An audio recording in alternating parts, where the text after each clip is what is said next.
Welcome, everyone. Come on in, everyone. Come on in to Married at First Sight, Season 16, Episode 7. And my name is Deborah, and I'm going to be doing individual recaps on all the individual couples.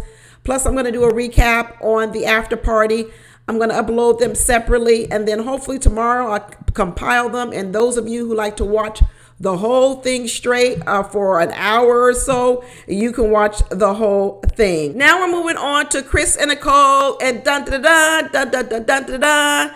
Nicole to the rescue. I told you guys these two were gonna figure out how to outlove each other, outgive to each other. They're two givers, and boy, did you see it play out in this episode. Again, if you ever wanted to look like what it looks like to be with two people who are two givers, just keep watching Nicole and Chris, and the anguish that Chris had over this dog situation, I think even more exemplified what happens with givers.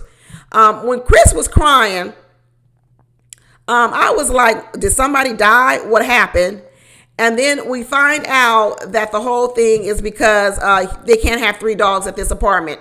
I told you, people with these dogs, every landlord doesn't want you in their apartment with 3 dogs. They really don't. Do you guys know how much insurance goes up to have people in the apartments with dogs, all different types of breeds of dog, and 3 dogs? It really is a lot more expensive. In fact, some apartment buildings won't even insure apartment owners.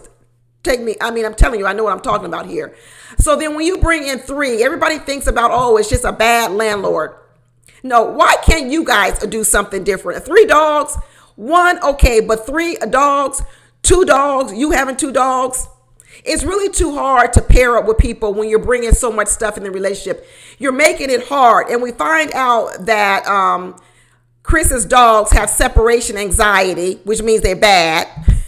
We see in the clip the dog is humping the pillows on the couch. His dogs are bad, which brings up another problem. What happened to Chris, and the reason why he was boohooing so much, is because, remember, he's a giver.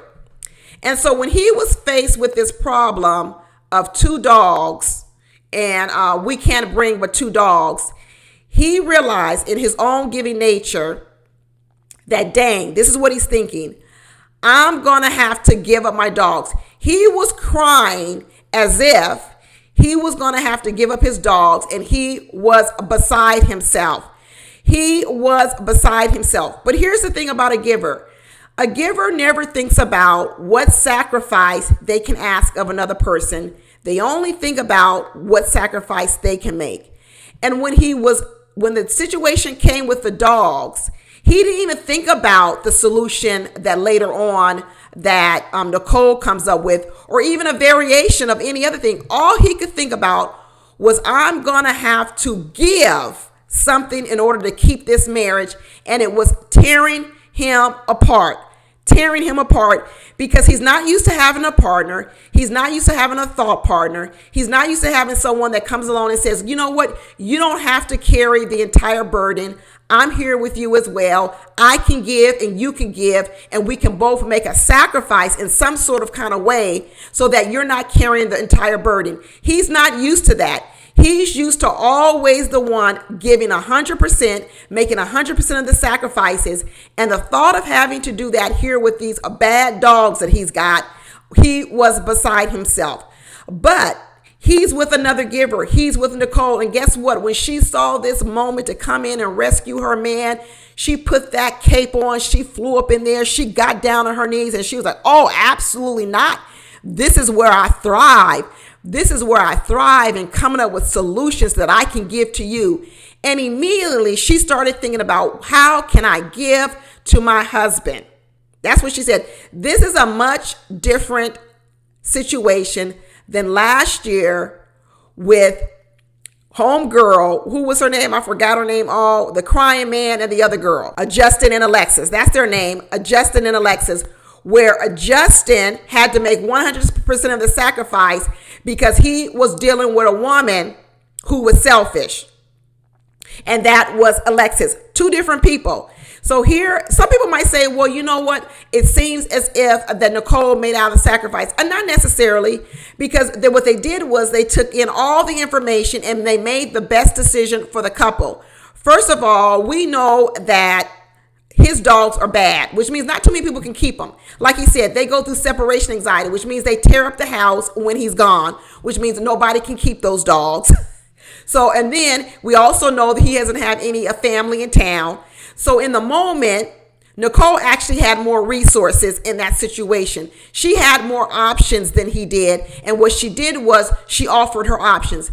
She said, I couldn't go all the way with having my dog shipped to Florida. That's what what's his name did when he had to have his dog shipped all the way to Colorado. She said, I can't go that far. She says, but I am willing to have my dog stay at my apartment. My father come down and we swap the dogs out back and forth. You know what? That was a compromise. She gave up some, and he's also going to give up some because he's probably going to have to swap his dogs as well. And once Chris saw that in action, I tell you, I know he fell more in love with her. When he realized, wow, I'm not alone. It doesn't always have to be on me. I don't always have to make all the sacrifices because I'm with another woman or another person who's going to be willing to sacrifice just as much as I am to make this relationship work. He fell more in love with this woman. Let me tell you, I won't be surprised if pretty soon he's telling that girl, I love you. I'm telling you, that was a big thing that she did. And I bet it's going to make him fall even in love with him more. But I told y'all, these two were going to fight for who can outgive each other. And I'm going to give a point this week to Nicole. Last week I was giving all the points to Chris because he was having all the sad stories. But this week, Nicole, she gets the cape. She gets the hero cape this week. She wins. Ding, ding, ding, ding, ding, ding, ding. But it's okay because unlike Eris and Jasmine, where Eris is the one always receiving and Jasmine is the one always giving, Nicole can rest assured that even though she gave in this moment, maybe something a little bit more, she's going to get it back from him because he is a giver as well. She doesn't have to worry that she's going to be giving, making all the sacrifices, and it's not going to come back to her because it will come back to her because he's a giver and he's already demonstrated that. See, people don't mind sacrificing for people when you know that person has sacrificed for you. Okay. But when you're sacrificing for a person who you know that doesn't want to do shit for you, that's a whole nother feeling. And people with these dogs, let me tell you, I love dogs. I love dogs. My last dog, I had to put her to sleep because her hip went out so bad. She couldn't even get up. She couldn't use the bathroom. She couldn't get up and down the stairs. I had to put her to sleep. And after I had that dog, I didn't get another one because it tore me up to lose her. I was just a fit to be tied for a year and a half or 2 years over losing my dog. And let me tell you, a lot of people, dogs, you get so attached to them, but a lot of people, dogs and pets are keeping you away from finding a connection and love with a human. I'm telling you, people, it really is. If you're a single person, you got to be very careful about connecting with a dog or a pet so much, because what it can make you do is become so dependent on that dog or that animal that then you're not willing to make those sacrifices for a human being. And as much as Nicole loves her dog, I was happy to see that she was able to make a sacrifice for a person, a human being, because dogs, people, they really only live about 12 or 13 years. But if you're trying to have an enduring marriage that's going to last 30 years or 40 years or 50 years or 60 years, you got to ask yourself, are you not willing to give up a little bit of something for something a little bit more long lasting and enduring, something that might produce kids? You got to remember, you guys are giving up relationships over dogs, and you're giving up the possibility of having a relationship with a human and then going on to have kids that could be even a more meaningful relationship. I know people are mad at me for giving you this speech, but on Married at First Sight, we have seen this too often, how pets and dogs have broken up relationships before they even got started. And here is an example of two givers who have decided, we're not going to let these pets, these dogs, break us up before we even get started. But I already know they're going to have some challenges with 3 dogs running around the house. They better get a big house with a big yard. They better be happy that landlord didn't allow them to bring 3 dogs in that apartment, because I'm telling you, it probably would have been unbearable, especially now that we know that, I'm telling you, I believe that Chris's dogs got behavioral problems. They got behavioral problems, and we definitely don't want no repeats of the Maya and the what was the other girl's dog's name? We don't want any repeats of that whatsoever. Hopefully, when they do introduce their dogs, they do it differently. They do it better than all these other people in the past, Married at First Sight, where they didn't introduce their dogs correctly. But I'm confident that these two are not going to let dogs break them up. I'm confident of that right now. Clint was over here talking about, I don't know if it's going to work out because Chris seems more sensitive and Nicole is from New York. I do agree with that. I believe he is more sensitive. I do believe she's got more of that tough Italian FBI stuff she says from. But let me tell you what I like about Nicole right now. Nicole isn't using her power for evil.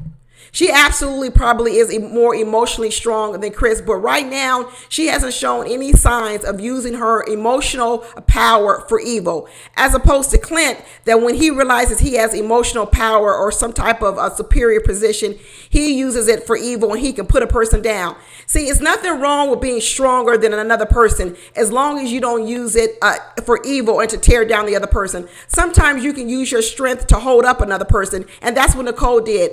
Nicole used her strength to hold up her husband in this situation, and that was for the good. A lot of people use their strength to tear other people down. I haven't seen any signs of Nicole using her power over Chris to tear him down. She talks a lot. She runs at the mouth a lot, but I haven't seen her use any words to tear him down yet. And until I see her do that, I'm going to say that she's using it for the good. She's using her power for the good. She's using her power to save. She's using her power to edify. She's using her power to lift someone up, and she isn't using it to tear them down. And I'm happy for it. But that's it, y'all. Watch my other videos. I'll talk to you later. Bye.